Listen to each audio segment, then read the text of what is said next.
我刚刚给我的一位商务汉语的学生上完课，因为他是在中资企业里面担任财务的 BP，所以今天我们的课堂内容是，做一个月度经营分析会的财务 presentation 汇报。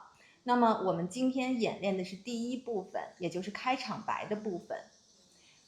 首先他介绍了自己之后，我展示了这页 PPT， 也就是他的汇报内容的目录给他。我说你先试着说一遍，然后他是这样说的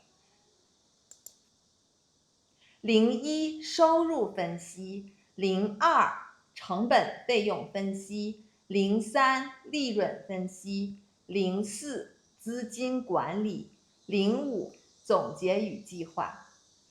他说完之后，我说你不可以这样照着 PPT 去读，在会议上的所有的领导以及同事，他们都是识字儿的，没有人喜欢听你去读 PPT，你这样读会让人觉得很 boring， 想睡觉。然后他一脸懵地问我，老师，那你说我该怎么说？那么我就跟他说，你首先组织语言要有一个先整体后部分的思维，也就是说你先总述一句，然后再分别说。那么在你分别说的时候，你要使用一些连接词，也就是首先，然后，接着，最后这样的连接词。然后我给他做了一个示范，我是这样说的。我的汇报一共分为5个部分，首先是收入分析，然后是成本和费用分析，以及利润分析，接着是资金管理部分，最后是总结以及后续的工作计划。当我做完这个示范，我在他的脸上看到了豁然开朗的感觉。其实这些连接词都是 HSK 1级和2级就已经学过的。我的这个学生他已经 HSK 4级考过了，而且分数还很不错。但是当他要使用的时候，他一时还是想不起来，这也是很正常的。我们中国人学习英语的时候也常常是这样，词汇量很大，但是在说的时候一下子想不起来。学习语言都是相通的。那么这样的陈述不仅仅是用于财务的汇报，所有的会议开场白我们都可以使用。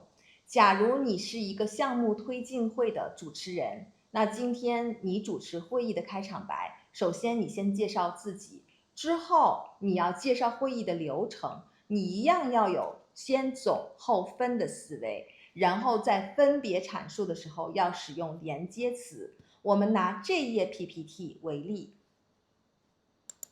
这页 PPT 我们应该这样说：今天的项目推进会总共分为4个环节。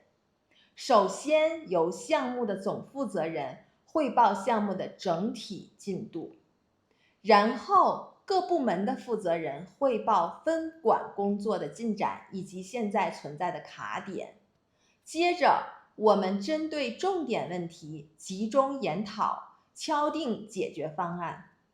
最后统一部署后续工作，明确各项任务的时间节点。那这就是先总后分的语言的说话的逻辑。有的时候我们可能不仅仅要用总分的方式，我们还要使用总分总的方式。也就是说，在你分别说完每一个部分之后，还有再来一句总结。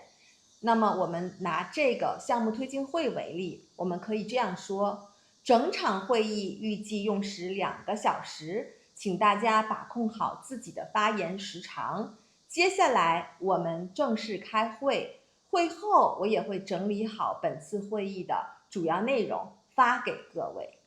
那这就是一个总述，对吗？然后可以进入会议的具体的每一个环节。你学到了吗？